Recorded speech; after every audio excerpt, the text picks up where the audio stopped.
Om Namo Bhagavate Vasudevaya. Om Namo Narayanaya.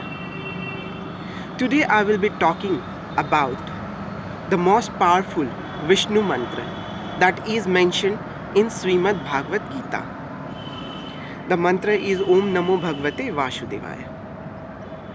This particular mantra has utmost importance in Vaishnavism, and it is also known as Dwadakshari mantra.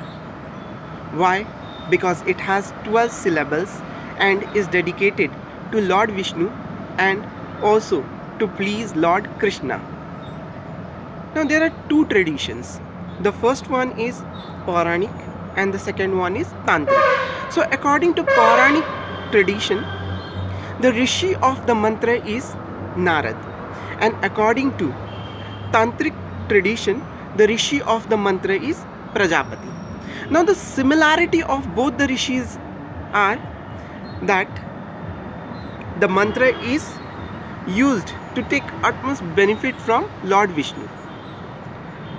Now let's talk about some other mantras too. There are other mantras like Tvameva Mata Chapita Tvameva, Tvameva Bandhu Chasakha Tvameva, Tvameva Vidya Dramanam Tvameva, Tvameva Sarvam Mama Deva Deva.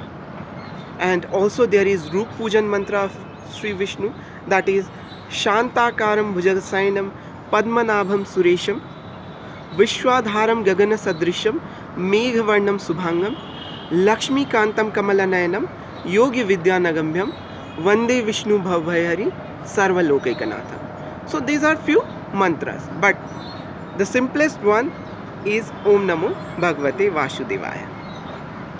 Now talking about the importance of Dwadakshari mantra, and the importance are, the first one is it will help you to strengthen your belief and increases your confidence level.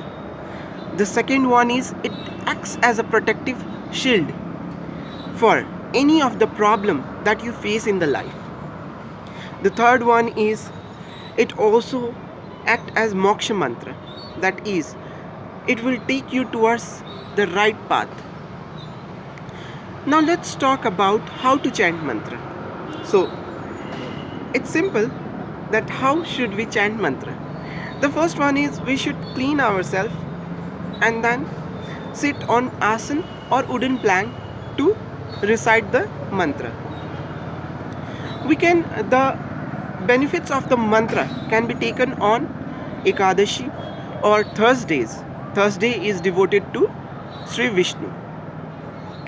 And it's always good if you chant mantra in Brahma Muhurat.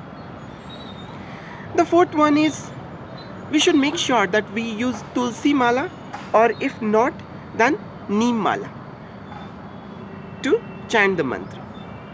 Then comes we should also have soft tone and keep faith on Lord Vishnu.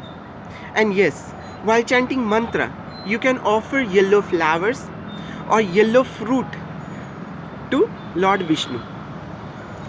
Now if I talk about astrological benefit of chanting Dwadakshari mantra, then it has lots of benefits. And the most important one is if you have malefic Rahu in your Kundali. So what does Rahu do? What does Rahu do?